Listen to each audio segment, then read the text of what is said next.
আজকের ব্লগটা শুরু করছি বিকেল 4:30 থেকে। হ্যাঁ, এখন বাজে বিকেল 4:30। Good evening, welcome back to our channel. আশা করবো তোমরা প্রত্যেকে ভালো আছো, আমরাও ভালো আছি। বিকেল 4:30 বাজে। এখন এসেছি জামা কাপড় কেচে মেলতে। বেশি জামা কাপড় নয়, ওর দুটো টি শার্ট আর আমার স্নানের জামা কাপড়গুলো আমি একটু ভিজিয়ে রেখে দিয়েছিলাম। তোমরা জানো আমি যেহেতু ভালো কাচতে পারি না, তাই আমাকে অনেকক্ষণ একটু ভিজিয়ে রাখলে আমার সুবিধা হয় কাচতে। তো ওই জন্য আমি ভিজিয়ে রেখে দিয়েছিলাম। আর এই বিকেল 4:30 দিকে, আমি 4:30 দিকে একটু টাইম পেয়েছিলাম, তাই জন্য আমার দুপুরের খাওয়ার বাসনটা আর এই জামা কাপড়গুলো কেচে ধুয়ে মেলে দিলাম। খাওয়ার বাসন বলতে আমার থালা বাটি এইসবই ছিল একটু, আর যেটায় ভাত করি সেটা ছিল। ব্যাস হয়ে গেছে। খাওয়া দাওয়া করে বাসন মাজতে 2 মিনিট লাগলো, আর এগুলো কেচেও দিয়ে আমি মেলতে এলাম। মেঘ করেছে, হয়তো বৃষ্টিও নামবে। তো এই কটা জামা কাপড় তো শুকিয়ে যাবে, অসুবিধা হবে না খুব একটা।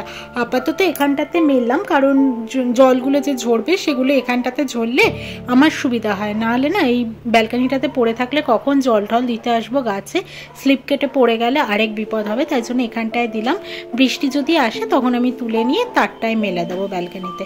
তো তাই জন্য ভাবলাম যে এখানটাতেই মেলে দিই। আর ক্লিপগুলো কিছু ছিল ঘরের ভেতরে, তো সেগুলো এনে দিচ্ছিলাম।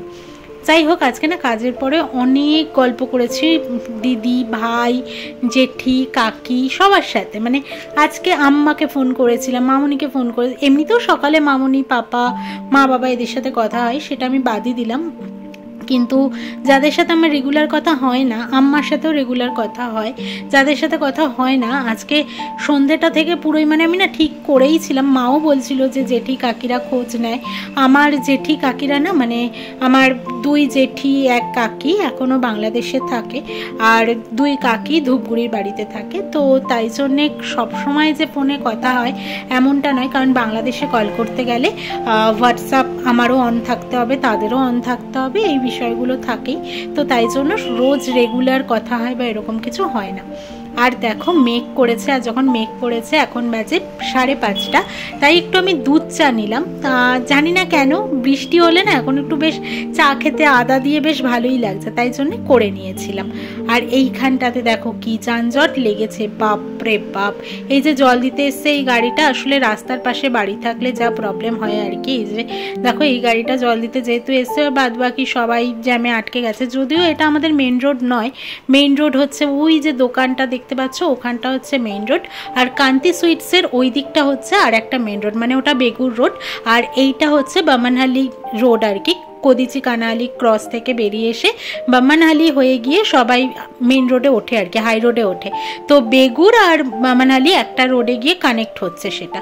আর এইটা হচ্ছে বেগুর আর বামনহালি, কদিচি কানালি এই রোডটাকে কানেক্ট করছে। তো বুঝতেই পারছো, তাই জন্য এইটা কখনোই মেইন রোড নয়, এটা হচ্ছে গলি। শর্টকাট থাকে না অনেক বাড়ির, মানে অনেক জায়গার রাস্তাঘাট আর কি। আর হচ্ছে লেন্সকার্টের গলি দিয়ে বেরিয়ে গিয়েও, মানে এই দিকটা থেকে বেরিয়ে গিয়ে লেন্সকার্ট তোমাদের যে দেখাই, ওখান দিয়ে আর একটা রোড কানেক্ট হয়ে একদম হাই রোডে ওঠে আর কি। তো তার জন্য এখান দিয়ে গেলে সুবিধা। যাই হোক, আমি চলে এলাম রান্নাঘরে। আর এখন বাজে হচ্ছে 7:10। আমি এলাম চিলি চিকেন করবো রাত্রিবেলা। ড্রাই চিলি চিকেন করার ইচ্ছা আছে, মানে খুব ড্রাই নয় একদম, মানে ড্রাই যেটাকে বোঝায় একদম ড্রাই নয়, একটু গা মাখা করবো। আর হচ্ছে চাইনিজ ফ্রাইড রাইস করব। চাইনিজ ফ্রাইড রাইসের মধ্যে একটু ডিম ঝুড়ি আর চিংড়ি মাছ দেব। তো সেগুলো করব, আস্তে আস্তে গোছাবো। তার আগে চিলি চিকেনটা একটু মাখাতে এলাম। আজকে না বহুক্ষণ কথা বলেছি তো রাত্রিবেলা, তারপর আর শরীরটা খুব একটা দিচ্ছিল না। মানে এই যে দেখতে পাচ্ছ, এর আগে আমি আমার পিস্তত দিদি জামাইবাবুর সাথে 1 ঘন্টা কথা বলেছি।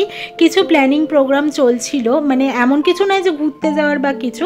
তারপরে আমি দিদির সাথে আরও কিছু কথা চলছিল আর কি, যা হয়ে থাকে দিদিদের সাথে। আর এই যে বলছি, পিস্তত দিদিদের সাথে না আমার ছোটবেলা থেকেই ভীষণ টান। যেহেতু আমি মামা বাড়ি খুব কম যেতাম, আর যেহেতু আমার মামার ছেলে, মানে মামা তো ভাই, তাই জন্য দিদি বোনদের সাথেই দেখবে টানটা একটু বেশি হয়। আর আমি ছোটোর থেকে না, মা ডাক্তার দেখাতে যেত বা কিছু, তো আমাকে এই পিসির কাছে, মানে বড় পিসির কাছে দমদমে আমাকে রেখে যেত। তো সেই জন্য আমার এই পিসির মেয়েদের সাথে বেশি টান একটু বলতে পারো। তো যাই হোক, আমি ওই জন্য দিদি জামাইবাবুর সাথে, আর জামাইবাবুর সাথে না মানে আমি জামাইবাবু ডাকি না, তোমাদেরকে আগেও বলেছি দাদা ডাকি। তো চিরদীপদা অনেক দিন কথা হয়নি দাদাদের সাথে, আর দাদা দিদির না ভোটের ডিউটিও পড়েছে, তো সেই সব নিয়ে কথা হচ্ছিল। যাই হোক, চিলি চিকেনটাকে মাখিয়ে রেখেছি আর চালটাকেও ভিজিয়ে রেখে দিলাম। দেরাদুন রাইস দেখবে একটু ভিজিয়ে রাখলে বেশি ভালো হয়। তো এই যে চিলি চিকেন মাখানো সেটা তো তোমাদেরকে দেখালে, আমি আজকে একটু ভেজে চিলি চিকেন করবো, তাই জন্য মাখিয়ে রাখলাম। চাল ধোয়া তো রয়েইছে দেখতেই পেলে, আর চাইনিজ ফ্রাইড রাইস করব, তাই জন্য বাঁধাকপি কেটে নিয়েছি, এখানে গাজর, পেঁয়াজ, ক্যাপসিকাম, আদা, রসুন সবটাই রয়েছে, গ্রেট করা রয়েছে, সবই আমি চপারে কেটে নিয়েছি, অত ধৈর্য নিয়ে না ছোট্ট ছোট্ট করে কাটলাম না আজকে। চিলি চিকেনের জন্য পেঁয়াজ, ক্যাপসিকাম, কাঁচা লঙ্কা আর আদা রসুনের গ্রেট করা, মানে এটা থেতো করা, তো এখানে নিয়ে নিয়েছি। এগুলো সবই গুছিয়ে রাখলাম, তাহলে না ভালো হলো। যতক্ষণে আমি এগুলো গোছাচ্ছিলাম হয়ে গেল আবার বৃষ্টি। ওই দেখো, তেমন খুব জোরে নেমেছিল এমন না, দেখে বুঝতেই পারছো খুবই কম হয়েছে, মানে শোকাচ্ছেও অলরেডি, তো তেমন বৃষ্টি হয়নি, তবে হয়েছে ভালোই। আর ঠান্ডা না একটা হাওয়া দিচ্ছে। আমাকে একটু নিচে অনুপ ভাইয়ের দোকানেও যেতে হবে, অনুপ ভাইয়ের দোকানে বিশেষ কিছু আনার নেই, দেখো বৃষ্টি হচ্ছে বলে আমি আবার এই তারে মেলে দিলাম নিয়ে গিয়ে। তো যাচ্ছে এখন দোকানে। আজকে না আমি স্কুটি চালাইনি, কেন চালাইনি সেটা আমি দোকান থেকে ফিরে এসে বলছি। আসলে প্যাসেজ পাইনি আজকে যে আমি স্কুটি চালাবো, তাই জন্যে। আর ডান হাতটাও না প্রচণ্ড ব্যথা, আমি তোমাদেরকে এর আগেও বলেছি আমার ডান হাতের একটা হাড় সরে গেছিলো, তাই জন্য আমার ডান হাতটা ব্যথা হয়। এই দেখো এই দুটো বাইক আজকে কালকে রাত থেকে এখানটাতে রাখা, তো ওই জন্য এই প্যাসেজটা ফাঁকা পাইনি। আর তোমরা জানো আমি সোজা প্যাসেজটাতেই চালাই একমাত্র। দেখি এই সপ্তাহে প্রমিত 3 দিন ছুটি আছে, শনি রবি সোম, তো দেখি এর মধ্যে একদিন বেরিয়ে আমার খালি মাঠে চালানোর ইচ্ছে আছে, বা জানি না কতদূর কি হবে।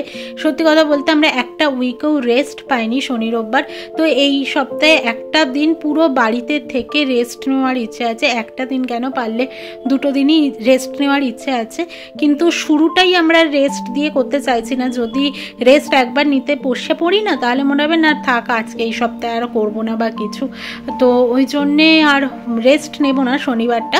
যা কাজ সারার আমার মনে হয় শনিবারটা সেরে নেব, তারপর দেখি আর কোনো কাজ থাকলে রোববার নিয়ে নেব কাজটা, আর মানডেটা রেস্ট নেওয়ার ইচ্ছে আছে। আর এইদিকে ভাত বসালাম, অনেক লেট হয়ে গেছে, 10টা 10 বাজে। আমি যে কখন ফ্রাইড রাইস আর চিলি চিকেন বানাবো ভগবানই জানে। একদিকে ভাতটা বসিয়ে দিয়েছি, আরেকদিকে পকোড়াটা ভাজবো বলে কড়াইটাও বসিয়ে দিয়েছি। রাইসটার মধ্যে পরিমাণ মতো জল, নুন আর হচ্ছে গোটা গরম মশলা, তেজপাতা দিয়ে দিলাম, তাহলে না মানে স্মেলটা খুব ভালো হয়। তো যাই হোক, আর তোমরা দেখলেই চিলি চিকেনের পরিমাণটা আমার কমই ছিল, তো একটা গোটা ডিম আমার লাগবে না ওইটুকু চিলি চিকেনের জন্য, বেশি ল্যাতল্যাতে ভাব হয়ে যাবে একটা ঝোলা ঝোলা, তো তাই জন্যে আমি 3-4 চামচ ডিম দেবো ওই চিকেনটার মধ্যে, আর বাদ বাকিটা আমি রাইসে ইউজ করে ফেলবো। তো সেটাই আমি একটু নিয়ে নিচ্ছিলাম ডিমটা, আর দেখো 3 চামচ মতো দেবো বড় চামচের, তাহলেই হয়ে যাবে। কারণ মাংসের পিস তো আর এমন কিছু নয়, 500 মাংস বা 450 এরকম থাকলে মোটামুটি একটা ডিম দেওয়া যায়, তো ওই জন্য 3 চামচ মতো দিলাম, জাস্ট একটা কোটিং আসার জন্যে। তো ব্যাস এবার একটু ভেজে নেব, ভেজে নিয়ে তুলে নেব। আরেকদিকে প্রমিও মোটামুটি বেরোনোর টাইম হয়ে গেছে, 10:30 বেজে গেছে এখন, তো সেই সবই করছিলাম। যেহেতু কাটাকাটি ছিল তাই জন্য খুব একটা লেট হচ্ছে না আর কি, পরপর হয়ে যাবে বেশ। এই পকোড়াটা ভেজে তারপরে ফ্রাইং প্যানে আমি নিয়ে নেব, কারণ তাহলে এটাতে আমি ফ্রাইড রাইসটা করতে পারবো, ততক্ষণে রাইসটাও হয়ে যাবে আমার। এইভাবেই প্ল্যান মাফিক চলছিলাম আর কি। লেট হয়ে গেলে আমার মনে হয় প্ল্যান মাফিক চললে বেশ তাড়াতাড়ি জিনিসটা হয়ে যায় আর কি। 1 রাউন্ড ভাজা হয়েও গেল, আরেক রাউন্ড হবে। আমি মোটামুটি 10টা 10-এ এসেছিলাম, 11টা 5-এ আমার সমস্ত মানে রান্নাঘর পরিষ্কার করে বাসন মেজে সমস্ত কাজ আমার হয়ে গেছিলো। আর দুর্দান্ত খেতে হয়েছিল, তোমাদেরকে আগে বলি, মানে ভীষণ ভালো খেতে হয়েছিল। প্রমিকে আজকে আমি বলেছিলাম, প্রমি আমাকে বলছে যে তাহলে করছো, তো আনছি যে না পরোটা আর পটল আলুর তরকারি বানাচ্ছি। ও বলছে শুক্রবারও এইরকম, তো ওর না শুক্রবার রাত হলেই মনে হয় ছুটির আমেজটা শুরু হয়ে গেছে, তাহলে এবার আজকে ভালো মন্দ খাওয়া হবে এইসবই ভাবতে থাকে ও। তো যাই হোক, এবার পকোড়া ছাড়া হয়ে গেছে, আর বাটিটা ধুয়ে রাখছি যেহেতু ওটায় মশলাপাতি সস টস লেগে রয়েছে, ওই বাটি ধোয়া জলটা আমি ইউজ করে ফেলবো চিলি চিকেনের মধ্যে। তো মোটামুটি হয়ে গেছে এই দিকটাতে, ভাতটাও নামানোর টাইম হয়ে গেছে। দেরাদুন রাইস আর যেহেতু বেশ সন্ধ্যে থেকে ভেজানো রয়েছে, 3-4 ঘন্টা ভিজেছে, তো তাই জন্য 3 ঘন্টা মতো ভিজেছে। 7টার দিকে 8টা 9টা 10টা 3 ঘন্টা মতো ভিজলো, তো আরামসে হয়ে যাবে ভাতটা তাড়াতাড়ি। সেটাই দেখলাম মাঠটা না উতলে পড়বে, তাই জন্য একটু কমিয়েও দিলাম। আর এদিকে আমি তো ধুতেই কাজ করি, তোমরা তো জানোই। মোটামুটি আমার হয়ে যাবে বলেই মনে হচ্ছে। আর প্রমি করেছে ফোন একদিকে, আমি ধরতেও পারছিলাম না, কারণ ভাতটা একদিকে হয়ে যাচ্ছে, এইসব নিয়েই ব্যস্ত আর কি। একদিকে বাসন টাসনগুলো মেজে নিচ্ছে আর বাইরে হাওয়াটা দিচ্ছে। দেখো ওখানে জামা কাপড়গুলো মেলা আছে, দেখলেই বুঝতে পারবে। প্রচণ্ড সুন্দর হাওয়া দিচ্ছিল, ঠান্ডা একটা হাওয়া দিচ্ছিল। কোথাও বৃষ্টিটা জোরদার হয়েছে, এই দিকটাতে খুব একটা হলো না এই আর কি। আর এদিকে দেখো আমি ফ্রাইং প্যানে নিয়ে চলে এসেছি চিলি চিকেনটাকে। ওখানে পেঁয়াজ ক্যাপসিকামগুলো ভেজে নিয়েছিলাম কড়াইতে, যেহেতু অনেকটা তেল ছিল। আর এবার তেলের মধ্যে দিলাম হচ্ছে ওই গাজর কুচি যা যা কাটা ছিল আর কি। বাঁধাকপিটা এখনো দেইনি, দেবো। গাজর ক্যাপসিকামের যে বাটিটা ছিল সেইটা আমি দিয়ে দিয়েছি। এরপরে বাঁধাকপি দিয়ে চিংড়ি মাছটাকেও দিয়ে দিলাম। চিংড়ি আর ডিমটুকু দিয়েই আমি ফ্রাইড রাইসটা করবো। দুটোই মানে ভীষণ ভালো হয়েছিল খেতে। এ বলে আমায় দেখ, তো ও বলে আমায় দেখ, এরকম একটা ব্যাপার হয়েছিল। দেখবে আমরা যত যত্ন নিয়ে করতে চাই তখন একটু এদিক ওদিক হয় রান্না বান্না, কিন্তু তাড়াহুড়োর রান্না আমি দেখেছি ভীষণ ভালো হয়। তো দুদিকে দুটোকে বসিয়ে দিয়েছি। ফ্রাইং প্যান অল্প একটু চিকেন তো ফ্রাইং প্যানে হয়ে যাবে বলেই আমি বসিয়ে দিয়েছি, তো হয়ে যাবে, অসুবিধে কিছু নেই। আর আমি না ফ্রাইড রাইসটার মধ্যে একটু সোয়া সস, যেহেতু চাইনিজ, তো ওই জন্য আজকে রসুন আদাও দিয়েছিলাম, আর একটু ভিনিগার, গোলমরিচ গুঁড়ো আর হচ্ছে সোয়া সসও দিয়েছিলাম। দেখো হয়েও গেছে, দেখাচ্ছি তোমাদেরকে। দেখতে কেমন হয়েছে ঠিক বলতে পারবো না, চিলি চিকেনটা দেখতে ভালোই হয়েছে আর ফ্রাইড রাইসটাও দেখতে ভালোই হয়েছিল। তো মানে দেখে যতটা না ভালো লাগছিল, খেতে এতটা ভালো হবে, কারণ চাইনিজ ফ্রাইড রাইস আমি ফার্স্ট টাইমেই ট্রাই করলাম, তো ভীষণ ভালো হয়েছিল খেতে। আবারও খাওয়ার ইচ্ছে রইল। তো চলো আজকের মতো টাটা। যদি কোনো নতুন বন্ধু এসে থাকো চ্যানেলে, যদি ভালো লেগে থাকে তাহলে প্লিজ সাবস্ক্রাইব করে পাশে থেকো। আর জানিও তোমাদের ব্লগগুলো কেমন লাগছে দেখতে। ভিউজ অনেকটা কমে গেছে, তাই তোমাদেরকে অবশ্যই সাথে চাই। তো চলো আজকের মতো টাটা, গুড নাইট। কালকে আবারও আসবো একটা নতুন ব্লগের সাথে, আশা করি তোমাদেরকে পাশে পাবো। টাটা।